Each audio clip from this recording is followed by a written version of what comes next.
Welcome to my channel. मेरा नाम है मृदुला और आज का हमारा टॉपिक है न्यूरो ह्यूमरल ट्रांसमिशन। तो बेसिकली देखेंगे कि बॉडी के अंदर जो ये न्यूरो ह्यूमरल ट्रांसमिशन है वो किस तरह से होता है। तो सबसे उससे जानने के पहले हम थोड़ा आपको सीएनएस के बारे में बता देते हैं कि हमारा जो नर्वस सिस्टम है उसके मेन कॉम्पोजिशन क्या है और वो कैसे एक्ट करता है। उसके बाद आपको न्यूरो ह्यूमरल ट्रांसमिशन बताती हूँ। तो बेसिकली जो हमारा नर्वस सिस्टम है उसमें आपका सेंट्रल नर्वस सिस्टम होता है और पेरिफेरल नर्वस सिस्टम होता है। जो सेंट्रल नर्वस सिस्टम होता है वो आपको न्यूरॉन्स का नेटवर्क होता है जो कि आपका ब्रेन स्टेम और स्पाइनल कॉर्ड में प्रेजेंट होते हैं।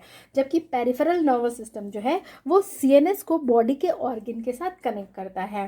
पेरिफेरल नर्वस सिस्टम के अंदर आपके दो होते हैं, ऑटोनॉमिक नर्वस सिस्टम और सोमैटिक नर्वस सिस्टम। तो जो ऑटोनॉमिक नर्वस सिस्टम होते हैं उसके अंदर जितने इनवॉलेंट्री एक्टिविटीज से रिलेटेड न्यूरॉन्स होते हैं वो प्रेजेंट होते हैं, और सोमैटिक नर्वस सिस्टम में आपके वॉलेंट्री जो कि आपके कंट्रोल में होते हैं वो सारे न्यूरॉन्स प्रेजेंट होते हैं जो कि मैसेज को कैरी करते हैं। जो जो ऑटोनॉमिक नर्वस सिस्टम है वो फर्दर आपका 3 टाइप्स का होता है, sympathetic nervous system, parasympathetic nervous system और एंट्रिक सिस्टम जो कि आपका नर्वस सिस्टम होता है गट का। ठीक है।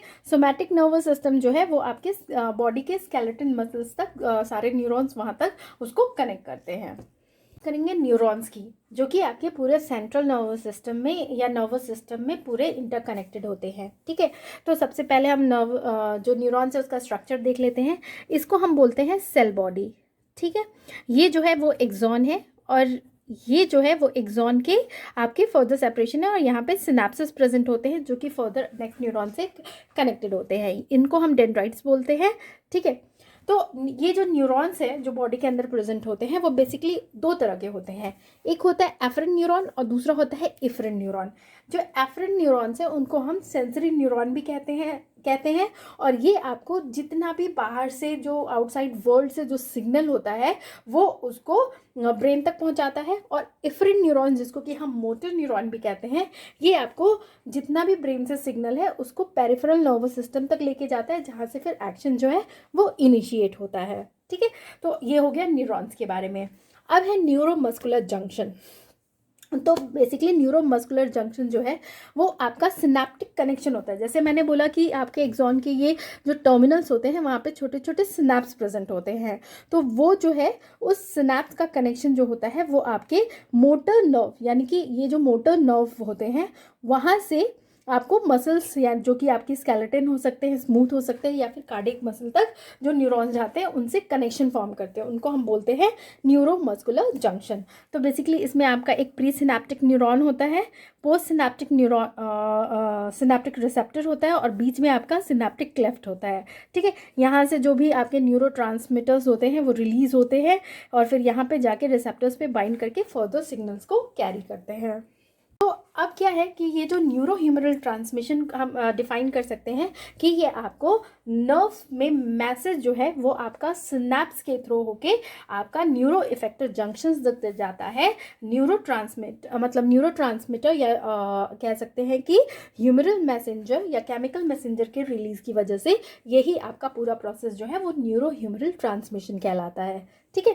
तो ये जो ह्यूमरल मैसेंजर्स होते हैं जैसे न्यूरो ट्रांसमीटर कहते हैं, ये बेसिकली आपका बॉडी के अंदर जो प्रेजेंट है वो है acetylcholine, non adrenaline, dopamine, 5-HT जिसको कि सेरोटोनिन भी बोलते हैं, गामा, प्यूरिन, पेप्टाइड्स, ऐसे बहुत सारे आपके केमिकल मैसेंजर बॉडी के अंदर प्रेजेंट है। ठीक है। इन मैसेंजर्स जो कि जिनको कि हम न्यूरो ट्रांसमीटर मैसेंजर बोलेंगे, उनके कुछ कैरेक्टरिस्टिक होते हैं। जैसे कि हम बॉडी के अंदर जितने भी केमिकल्स प्रेजेंट हैं उनको हम नहीं कह सकते हैं। ठीक है। उनका स्पेसिफिक कैरेक्टरिस्टिक ये है कि वो आपके प्री सिनेप्टिक न्यूरॉन्स में प्रेजेंट होने चाहिए, मतलब वहाँ से ही आपको वो रिलीज होने चाहिए।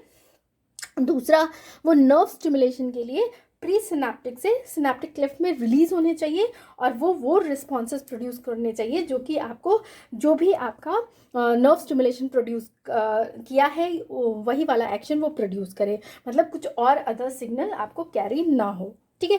तो उन्हीं को हम न्यूरोट्रांसमीटर्स बोलते हैं। अब हम देखते हैं कि कौन कौन से स्टेप्स हैं, मतलब न्यूरो ह्यूमरल ट्रांसमिशन आपका कैसे होता है।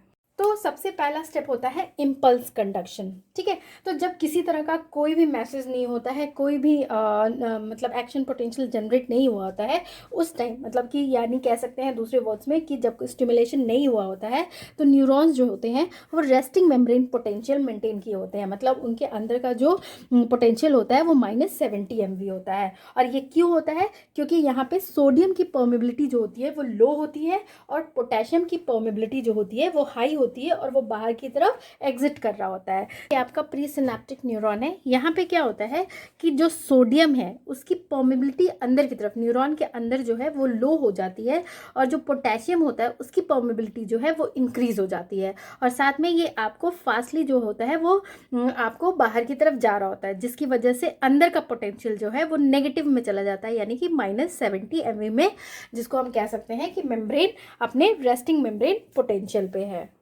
तो जैसे ही स्टिमुलेशन आता है वैसे ही आपका, यानी कह सकते हैं कि जैसे ही इलेक्ट्रिकल इम्पल्स जनरेट होती है तो सोडियम की कंडक्टेंस जो है वो इंक्रीज हो जाती है। मतलब सोडियम जो है वो अंदर की तरफ जाने लगता है और पोटेशियम जो है वो बाहर की तरफ जा भी रहा होता है, लेकिन पॉजिटिव आने की वजह से जो यहाँ का जो रेस्टिंग मेम्ब्रेन पोटेंशियल होता है वो आपको जो है वो बढ़ जाता है, यानी कि ये नेगेटिव से आपको +20 हो जाता है। तो कह सकते हैं कि डीपोलराइजेशन होता है और पोटेंशियल जो है अचानक से आपका बढ़ जाता है। जो पोटेशियम होते हैं वो आपको बाहर की तरफ जा रहे होते हैं अपने कंसंट्रेशन ग्रेडियंट की तरफ और फिर से वापस रीपोलराइजेशन हो जाता है।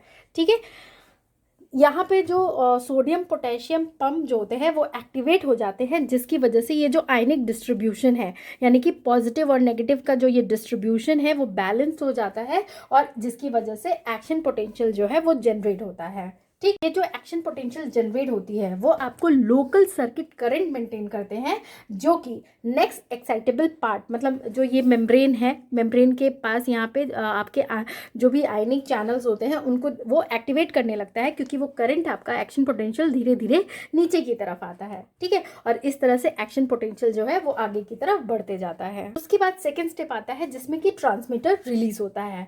तो जैसे ही एक्शन पोटेंशियल जो है वो प्री सिनेप्टिक नर्व टर्मिनल, यानी कि इस टर्मिनल पे पहुंचता है, वहाँ पे आपको कैल्शियम का इन्फ्लक्स होता है। मतलब ये जो कैल्शियम है वो अंदर की तरफ आते हैं, ठीक है, वोल्टेज डिपेंडेंट चैनल के थ्रू।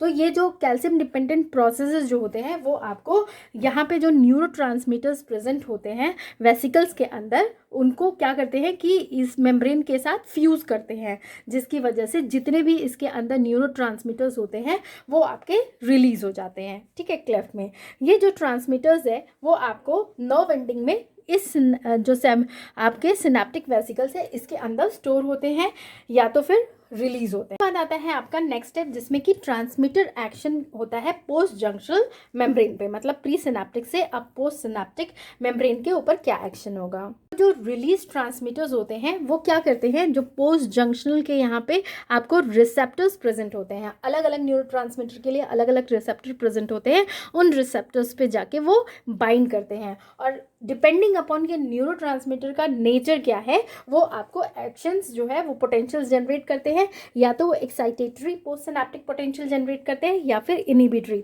यानी कि जो भी एक्शन है उसको इनिबिट करते हैं या तो जो भी एक्शन है उसको और स्टिमुलेट करते हैं। ठीक है, तो अगर एक्साइटरी पोस्ट सिनेप्टिक पोटेंशियल वो प्रोड्यूस कर रहे हैं तो जितने भी कटायंस हैं उनके जो परमेबिलिटी है वो बढ़ जाती है, यानी कि सोडियम और कैल्शियम जो है उसका इन्फ्लक्स होने लगता है, वो अंदर आने लगते हैं, और जो पोटेशियम है उनका इफ्लक्स होने लगता है, जिसकी वजह से डीपोलराइजेशन होता है।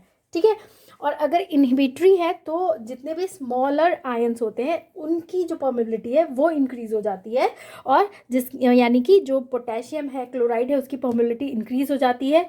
K+ जो है वो बाहर की तरफ जाने लगते हैं, Cl जो है वो अंदर की तरफ आने लगते हैं, जिसकी वजह से हाइपर पोलराइजेशन हो जाती है। अब है नेक्स्ट स्टेप जो कि पोस्ट जंक्शनल एक्टिविटी है। ठीक है, तो जो न्यूरोट्रांसमीटर्स थे उन्होंने जिस तरह का पोटेंशियल जनरेट किया, या तो एक्साइटेटरी किया या तो इनहिबिटरी किया, तो आपको यहाँ से जो भी एक्शन पोटेंशियल जनरेट हुआ है वो प्रोपोगेट करता है, और उसकी वजह से जो नर्व इम्पल्स होती हैं वो आपकी न्यूरॉन्स में एक नर्व इम्पल्स जनरेट होता है, मसल्स में कॉन्ट्रैक्शन होता है, और ग्लैंड्स जो है वो सिक्रीशन आपको करने लगते हैं। लेकिन अगर इनहिबिटरी होता है तो जितने भी ये आपके एक्शंस हैं, यानी कि न्यूरॉन में किसी तरह का नर्व इम्पल्स जनरेट नहीं होता है, मसल्स जो होते हैं वो रिलैक्स हो जाते हैं, ग्लैंड्स के अंदर सिक्रीशन जो है वो इनहिबिट हो जाती है, तो इस तरह का वो एक्शन प्रोड्यूस करते हैं। अब है टर्मिनेशन ऑफ ट्रांसमीटर एक्शन। तो जो ये आपके मैसेंजर रिलीज हुए, न्यूरोट्रांसमीटर रिलीज हुए हैं, उनकी एक्टिविटी को कैसे टर्मिनेट करते हैं। तो ये जो भी टर्मिनेशन है ट्रांसमीटर है, वो या तो रिसेप्टर के साथ कंबाइन करके या फिर लोकली ही वो डिग्रेड हो जाते हैं, या तो फिर वापस प्री जंक्शनल आपको न्यूरॉन में वापस चले जाते हैं एक्टिव अपटेक से या फिर डिफ्यूज करके। ठीक है, स्पेसिफिक कैरियर प्रोटीन जैसे कि norepinephrine transporter, dopamine transporter, serotonin transporter जो है वो एक्सोनल मेम्ब्रेन पे प्रेजेंट होते हैं, जो कि ये रीअपटेक या फिर डिफ्यूजन का काम परफॉर्म करते हैं। जो रेट ऑफ टर्मिनेशन होता है ट्रांसमीटर एक्शन का, वो गवर्न करता है कि आपका रिस्पॉन्स का रेट क्या होगा, यानी 1 से लेके 1000 पर सेकेंड हो सकता है। तो अब इस प्रोसेस को थोड़ा फिगर से समझते हैं। तो सबसे पहले क्या था कि आपका जो ये मेम्ब्रेन था वो 70 MV पे था, -70 MV पे था, यानी रेस्टिंग मेम्ब्रेन पोटेंशियल पे था। जैसे ही आपका यहाँ पे स्टिमुलेशन आया, आपकी सोडियम की परमेबिलिटी बढ़ गई और पोटेशियम जो है उसकी परमेबिलिटी जो है वो लो हो गई, जिसकी वजह से ये पोटेंशियल जो है वो 20 + 20 MV हो गया, यानी डीपोलराइजेशन हो गया।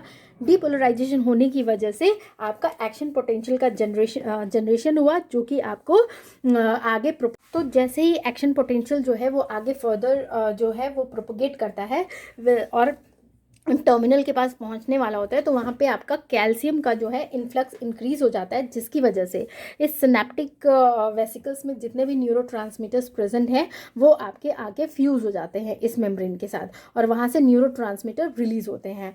अब ये जो न्यूरोट्रांसमीटर रिलीज़ होते हैं वो डिपेंडिंग अपॉन कि वो किस तरह का रिस्पॉन्स प्रोड्यूस कर रहे हैं, एक्साइटेटरी या इनहिबिटरी, वो अपना बाइंडिंग करते हैं आपके जो आपका पोस्ट जंक्शनल रिसेप्टर्स होते हैं वहाँ पे। ठीक है, अगर वो आपके इनहिबिटरी हैं तो यहाँ पे क्या होगा कि जो आपके पोटेशियम का जो आउटफ्लो होगा वो इंक्रीज हो जाएगा, और क्लोराइड का जो इन्फ्लक्स है वो भी इंक्रीज हो जाएगा, जिसकी वजह से आपको बाहर की तरफ पॉजिटिव और अंदर की तरफ नेगेटिव यानी कि हाइपर पोलराइजेशन हो जाएगा, जिसकी वजह से जो भी एक्टिविटी है वो इनहिबिट हो जाएगी। लेकिन अगर ये आपको एक्साइटेटरी एक्शन प्रोड्यूस करता है तो यहाँ पे आपको पोटेशियम जो है वो बाहर की तरफ जाने लगेगा और सोडियम जो है वो अंदर की तरफ आने लगेगा, जिसकी वजह से डीपोलराइजेशन होगा और एक्साइटेशन होगा। ठीक है, तो ये था अबाउट आपका न्यूरो ह्यूमरल ट्रांसमिशन। अगर आपको मेरा ये वीडियो पसंद आए तो प्लीज़ इसे लाइक शेयर और कमेंट करें। Thank you for watching.